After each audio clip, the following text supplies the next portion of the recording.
So, I, I forgot, I use these glasses for reading, right? And I use these glasses for being handsome. Anyway, yeah, teeth are alright, good. Anyway, welcome to Black Cars Matter. It's been a while since I've done one of these videos, and the reason I wanted to do this up is because we're into winter now. I'm 3 months into this self-funded project, so which is not for everybody. Okay, we'll get this straight. This is basically me telling an audience my perception on an EV,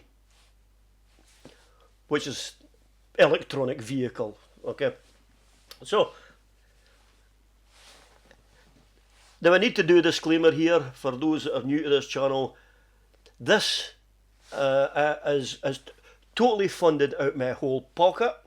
I'm not affiliated with any car makers, EV charging companies, or any other industry that matters on here. I'm not affiliated by any of them, sponsored by any of them, or get even a single penny from them. Even my channel, I haven't monetized this, so I don't even make a penny out of this. So if an advert does come up, nothing to do with me. Okay?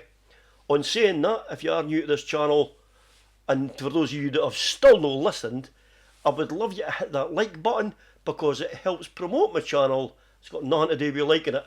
It is actually all to do with YouTube's algorithm.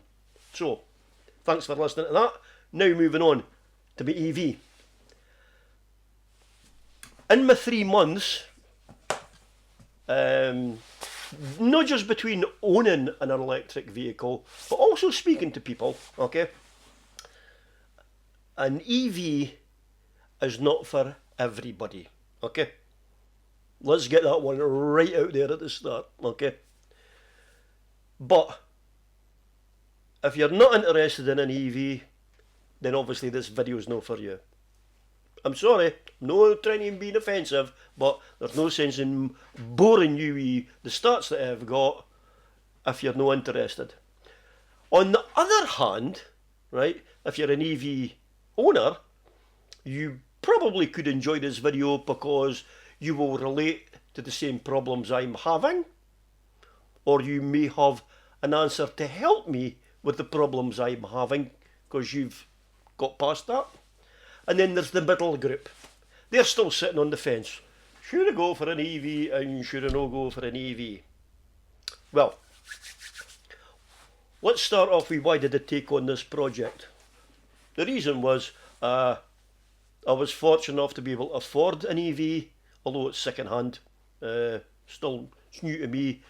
I love my performance cars, so I sold my Jaguar F-Type for to buy this EV, and I will say to date that the Jaguar I-Pace I have bought, I've had no problems with it, no qualms with it.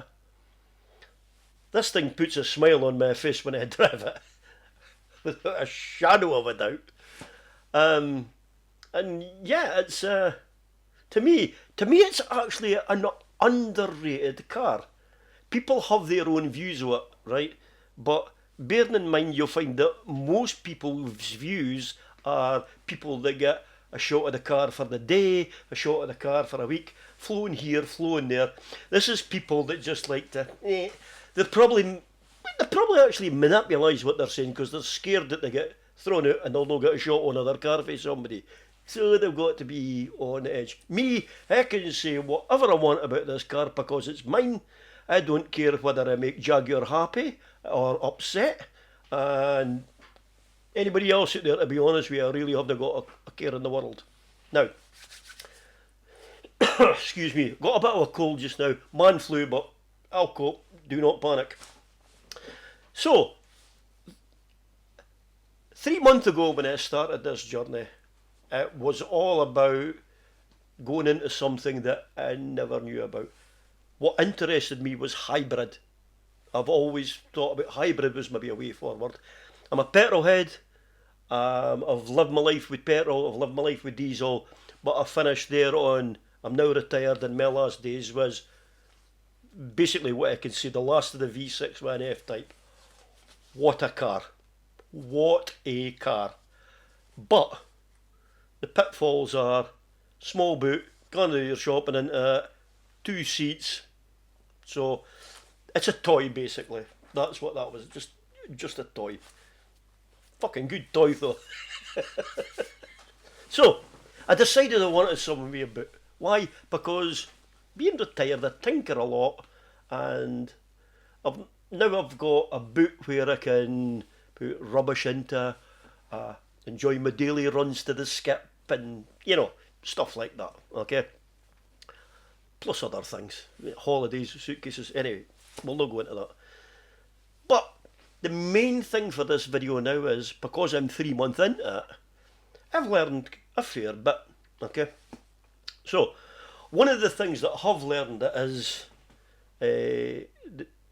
like an ICE or ICE, which really is an internal combustion engine. Now, I fucking hate that discrimination, ICE, for an internal combustion engine, because back in the late 70s, early 80s, ICE was actually in-car entertainment.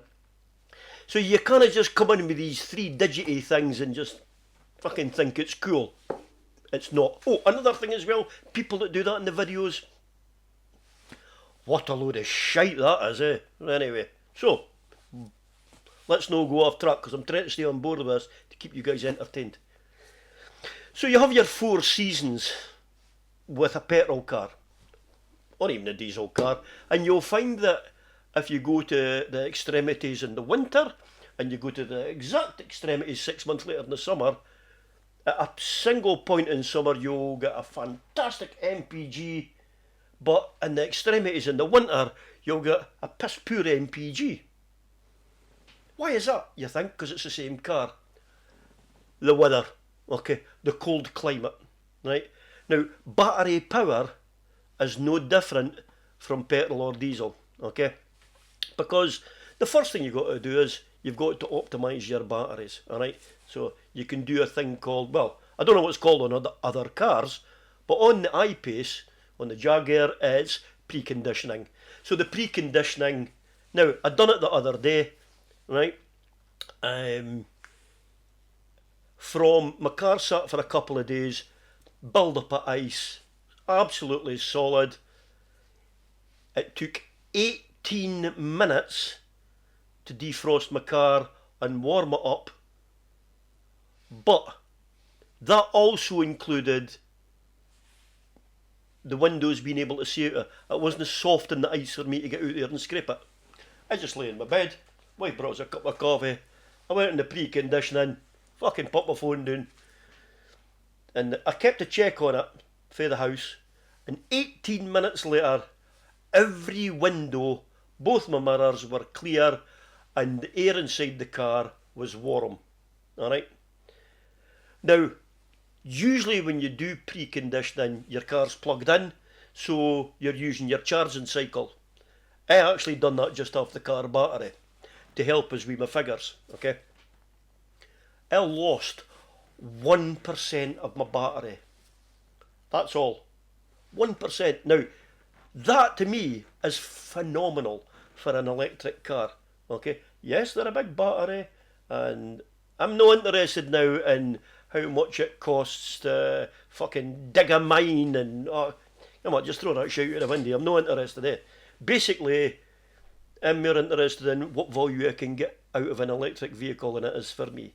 The reason it's for me is it's basically short distances. So I should be able to get roughly 275 miles out of my I-Pace, right?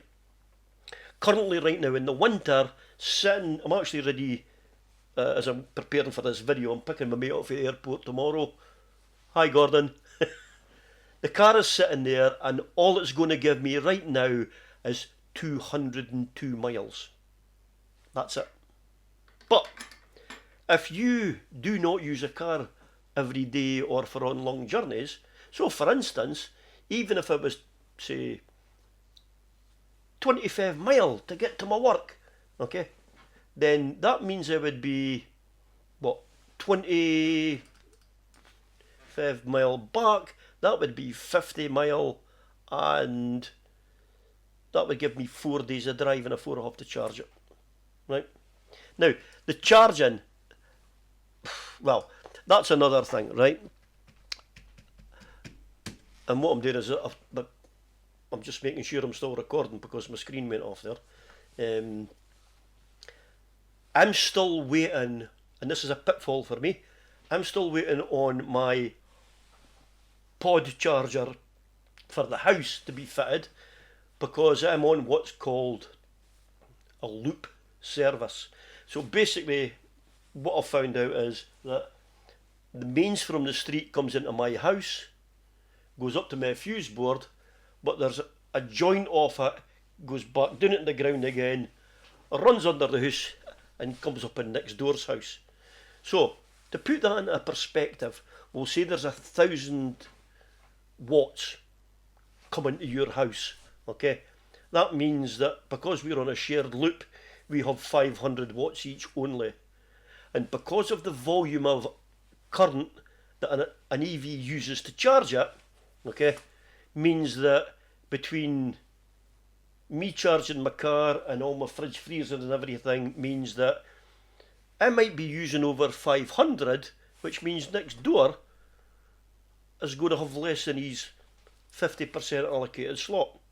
So in a case like this, you have to wait, and I'm now waiting on the SSEN, the Scottish Energy Network, to come and dig the road up, put a new cable into me, put a new cable into my lovely neighbour next door, and then that way we will both have our own separate power supply. Then I'll get my pod point put outside. So until then, I'm left to charge my car on a 3-pin plug. I would not recommend this to anybody. Like, from flat, it takes 4 days. For every hour, let's get this right now, yeah. I think it's for every hour it charges 2 miles. Right, so 24 hours would give me 48 miles, so 48 hours, it's fucking something. Go and look it up, but it's ridiculous. Whereas, put it this way, if I get the home charger, bang, within 8 hours I'm flat to go. Probably a 10-hour maximum way, because you didn't get the same charge in the last 10%, it's a slower rate to feed into the battery. When you look into these kind of things, they're actually quite exciting. So, well, I think so, but excuse me. So this is the reason I think that it's not for anybody who does long distances. You can go, oh, but wait, hang on a minute. You've got you've got like charging stations at service stations out in the motorway. What fucking internet links there? Bullshit. Okay, simple as that. It's bullshit, and it's costly. So, for instance, beside me in Dundee here, there is a hotel that's got Tesla chargers, fast chargers that I can go and use. But I think they're about 80 pence a kilowatt hour to use. Really? Fucking hell. Now, if you multiply that by 90 kilowatts, because I've got a 90 kilowatt battery in my car, although I can use that charger, right, well, put it this way, I can have 90 kilowatts at, say, we'll just say 60 pence as a matter of interest, okay? So you multiply your 60p by 90, okay, that gives you £54, okay? The other alternative is what I do, because I'm on an EV charging plan with Octopus Energy, I'm only 7.5 pence a kilowatt. Yes, correct, 7.5 pence. So this is where the kicker is for the EV driver. If you charge at home, an EV still might not be for you. Why? It's cheaper to run. yes, but they're twofold here. It may be cheaper to run, okay, but the other twofold you have to take into equation is that the insurance now on an EV car is fucking astronomical, absolutely ripped off. Get to that one in a minute. And the second one is how much you have to pay for an EV, okay? So if you were to look up right now for what I've got there, the Jaguar I-Pace HSE, I feel I got a good deal on mine, but right now as I speak, which is 6th of December 2023, that car price of mine has dropped in value, and I can go and pick one up between 30 and 35,000. But I'll bear in mind that mine, when I bought it, had only, it was still under 7,000 miles. I've got a full 2-year warranty from Jaguar, and they found a small flaw in the battery. One of the cells was gone, that was the flaw, and I've got a brand new battery out of it. So I'm covered for an 8-year warranty with my new battery. So I'm quite happy with the treatment I've had for Jaguar. Although I'm investing in it, and Jaguar have definitely invested in it, because they've spent a lot of money on that car for me, to give me that car. I'm absolutely delighted. The people who have let us down is the government. Big time. They have not kept any promises whatsoever. The state of charging out there, the cost of charging, I mean, when EVs first come into Dundee here, the Dundee City Council used to give you free electric charging to bring you into the premise of being green, being an electronic vehicle. Okay? And now, they used to do a card scheme, but now you just pay full whack. You're fucking 35 pence or something a kilowatt. It's ridiculous, right? So again, they've just jumped on the bandwagon of giving you something for free. Okay? The other premise that we've got is road tax. Road tax on my car right now is free, but in the next 2 years, I think it's 2025 or 2026 it may be, something about that time. I think it's 2025. But if you go onto the DVLA website, they'll tell you this. I'm going to wait to start having to pay car tax on this car. Why? When I bought this car, a lot of money I paid for this car, right? It was free car tax. Your car tax should be free. They just changed the goalposts to suit them. Insurance. Fuck it. Insurance. You'll not believe this one, okay? I was group 49 for my F-Type because it was a very fast sports car, okay? Premium insurance for a premium car. Group 50 for my EV. I'm dearer for my electronic vehicle. I can go and, it really doesn't matter what I can go and look at. I can go and look at Porsche, Ferrari, Maserati, Lamborghini, anything like that. Any high performance, Bentley V12, you fucking name it, right? It will be the same price for that car as I will be for that, because unless they're 50, Group 50E, if they're under that, these performance cars will be cheaper than that EV. I keep looking, there's bubbles coming up on my screens with a thumbs up when I do a thumbs up. It's recognising it. I don't know what this means. This will be funny if this comes in the video. Did they do it there? Did it? No, it's not done it there. Ah, well.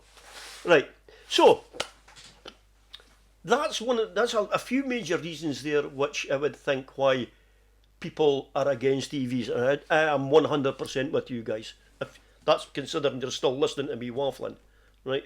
But at the same time as well, I'm not going to knock this car because I'm going to get quite a few years out of this, hopefully, right? Because even with what's going on, still hasn't put me off this car, okay? So I'm still dealing with a slow charging. For a fast charge, I've got to go and pay a dear charge for it so I can get it to happen, okay? Not a fault of mine, not even a fault of Jaguars. This is government and council infrastructure. Dundee used to give you it for free in the Dundee Council. They've now moved the goalpost, come away with some garbage, and that's why they're charging me now, okay? So that seems to be their answer for everything, right? It's just put the council tax up.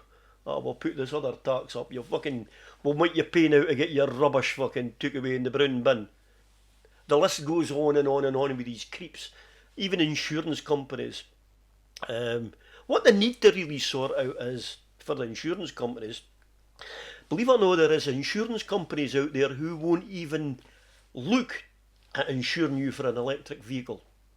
My insurance this year to go for the Jag F-Pace to the Jag F-Type to the Jag I-Pace has been astronomical.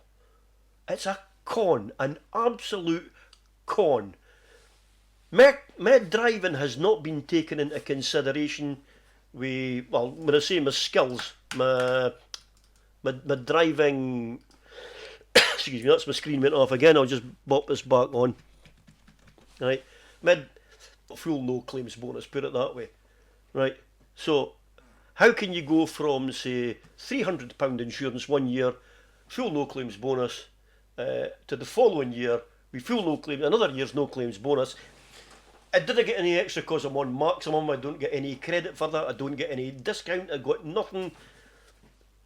But your insurance next year, because you've changed your vehicle and it's an electronic vehicle, go green, okay? My insurance has jumped over double. I'm hearing horrendous stories from families and friends. Not just EVs this is happening to, it's happening to petrol cars, it's also happening to diesel cars. So, this is it. But, this will now lead me on to not just why I bought this car, but if you're still thinking about buying an electric car, I would say as a second car, definitely. As a main car, do your homework. It could do as a main car. There is a lot of good points about it, but for a second car, definitely. If you're just using it for going to work, going to the shops, and the occasional load long run, definitely think about it. If you can get one at a good price, right? Another thing you need to think about as well is what you get per kilowatt hour. Now, I believe that you should be looking at 3 kilowatt per hour as an average guide to your MPG. Now, I'm not really sure. I've not done my homework on that. And I think there is a possibility that the real frugal ones can give you up to 3.5 kilowatts per hour. That's great, but depending on the battery, you've also got to look at how many miles. So there's no sense in getting saying 3 kilowatts an hour and you've got a 50 kilowatt battery, right? That just means then that you're only going to get, I think it's 150 mile out of that. Yeah, I could be wrong, but mine's just now, I have got a 90 kilowatt battery, and I get, well, actually, as I said, I'm just showing 202 mile out of full tank, right? I'll show you these 3 slides that I'm going to go into now, because I done a short journey yesterday, and well, I'll just show you the difference between starting and stopping. So all I can say to you is that I preconditioned this video, I preconditioned this battery for this video, so that it was like best of temperatures kind of things. Okay, so let's see what it returned. So here's the first shot of what I've done. The duration drive was 37 minutes with an average speed of 29 mile an hour, and I covered a 16.5 mile distance in that journey. The bottom energy consumption, as you can see, was a mere 2.1 miles per kilowatt hour.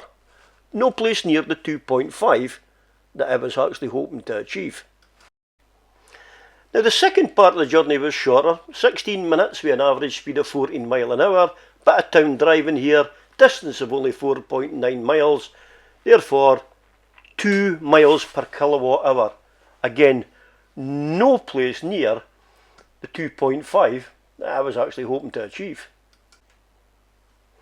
Now the last part of the journey, the car's all warm, the motors have had a good run, and a bit of this journey is actually downhill. So as you can see, for only 21 minutes of driving, I got an average speed of 37 mile an hour for a distance of 12.3 mile. But look at that, 2.5 miles per kilowatt hour. So I did this time manage to achieve it.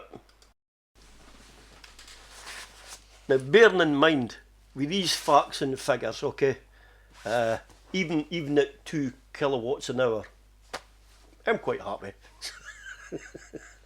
Because as I said, it's a fun car. It's just like if you're looking for MPG, you buy a nice mid-range economy car, okay? You're not going out and buy a V6 performance car that gives you 20 miles to the gallon, alright? And that's basically what the I-Pace is like. It doesn't give you high miles per gallon or high kilowatts per hour. It's not an economical car, the I-Pace. What I can tell you is, it's fast, it's luxurious, and by God, what a car to drive, that's all I can say. Tell you what, the worst thing you can actually do is go and take one for a test drive. The guys at Jaguar will be more than happy to help you out. What have you got to lose? Get them to convert you, right? Because you're going to be spending a lot of money to buy something like that. But bearing in mind, you can go to the cheaper end. You can go into like the MG. They do one, you know what, virtually every car manufacturer, Mini's doing one. It doesn't matter what you go and look at, right? There is always somebody out there is going to slate it. So, right now, I'm not one of these people. I'm turning all the time. I'm not saying I'm going to keep this forever, but I'm turning all the time. And right now, right at this moment, and 3 months into this Jaguar I-Pace, I fucking love it. Sorry for the French, but I do. So, I'm not waffling on. I don't know. I want to trend. There is so much to put into this. And you know what? I really love, if you have got this far, please give us some feedback in the bottom. Give us a question. Is there something you're not sure of? Is there something you would like to see in the next video of Black Cars Matter? Because, hey, that's what it's here for. I'm here to show you my experience, and right up to now, with this I-Pace, my experience has been 100%. All that's left to say is thanks for watching. Smash that like button, no for me, for that shitey algorithm that YouTube's got. Till the next time. I'll say there.